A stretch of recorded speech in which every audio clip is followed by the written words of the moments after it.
আজিৰ ভিডিঅ'ৰ প্ৰথম কুৱেশ্যনটো হৈছে অসমত প্ৰথম ব্ৰিটিছ কমিশ্যনাৰ কোন আছিল অপশ্যনত আছে ডেভিড স্কট লৰ্ড কাৰ্জন ৰবাৰ্টছন আৰু ৰবাৰ্ট বুছ শুদ্ধ উত্তৰটো হ'ব ডেভিড স্কট অসমৰ প্ৰথম ব্ৰিটিছ কমিশ্যনাৰ 2 নম্বৰ প্ৰশ্নটো হৈছে কটন কলেজৰ প্ৰথম অধ্যক্ষ কোন আছিল অপশ্যনত আছে Krishnakanta Sandikoi David Scott Frederick William চুটমাৰ্চন আৰু জগন্নাথ বৰুৱা শুদ্ধ উত্তৰটো হ'ব ফেডৰিক উইলিয়াম চুটমাৰ্চন আছিল কটন কলেজৰ প্ৰথম অধ্যক্ষ 3 নম্বৰ প্ৰশ্নটো হৈছে জোনাকী কাকতৰ প্ৰথম সম্পাদক কোন আছিল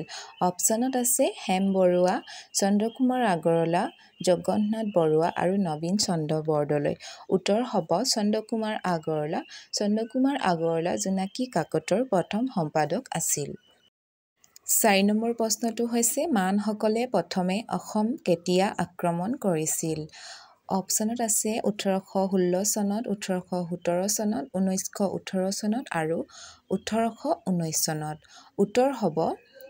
1817 চনত মানসকলে প্ৰথমবাৰৰ বাবে অসম আক্ৰমণ কৰিছিল 5 নম্বৰ প্ৰশ্নটো হৈছে কোন চনত ব্ৰিটিছে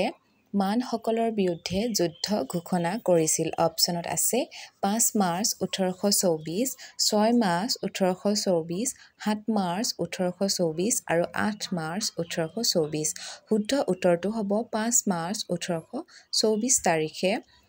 1824 চনৰ 5 মাৰ্চ তাৰিখে ব্ৰিটিছসকলে মানসকলৰ বিৰুদ্ধে যুদ্ধ ঘোষণা কৰিছিল 6 নম্বৰ প্ৰশ্নটো হ'ল অসমীয়াত প্ৰকাশিত প্ৰথম উপন্যাসখনৰ নাম কি অপশ্যনত আছে সুৰভি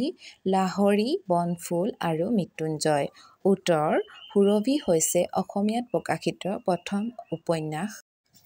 7 নম্বৰ প্ৰশ্নটো হৈছে প্ৰথম শিশু উপন্যাসখনৰ নাম কি আপোনালোকে মন কৰিব আলোচনী আৰু উপন্যাস বেলেগ বেলেগ হয় প্ৰথম শিশু উপন্যাসখনৰ নাম অপশ্যনত আছে সুৰভি লাহৰী পাতালপুৰী আৰু ভানুমতী পাতালপুৰী হৈছে প্ৰথম শিশু উপন্যাসখনৰ নাম 8 নম্বৰ কুৱেশ্যনটো হৈছে বিন বৰাগীৰ লেখক কোন অপশ্যনত আছে হেম বৰুৱা হেমচন্দ্ৰ গোস্বামী প্ৰফুল্লচন্দ্ৰ বৰুৱা আৰু লক্ষ্মীনাথ বেজবৰুৱা উত্তৰ প্ৰফুল্লচন্দ্ৰ বৰুৱা বিন বৰাগীৰ লেখক 9 নম্বৰ প্ৰশ্নটো হৈছে প্ৰথম অসমীয়া কাব্যখনৰ নাম কি অপশ্যনত আছে ৰাম নৱমী কথাগীতা লাহৰী আৰু অভিমন্যু বধ উত্তৰ হ'ব অভিমন্যু বধ হৈছে প্ৰথম অসমীয়া কাব্য 10 নম্বৰ প্ৰশ্নটো আজিৰ ভিডিঅ'টোৰ শেষৰ প্ৰশ্নটো হৈছে অভিমন্যু বধৰ লেখক কোন অপশ্যনত আছে মাধৱদেৱ শংকৰদেৱ ভট্টদেৱ আৰু মাধৱ কন্দলী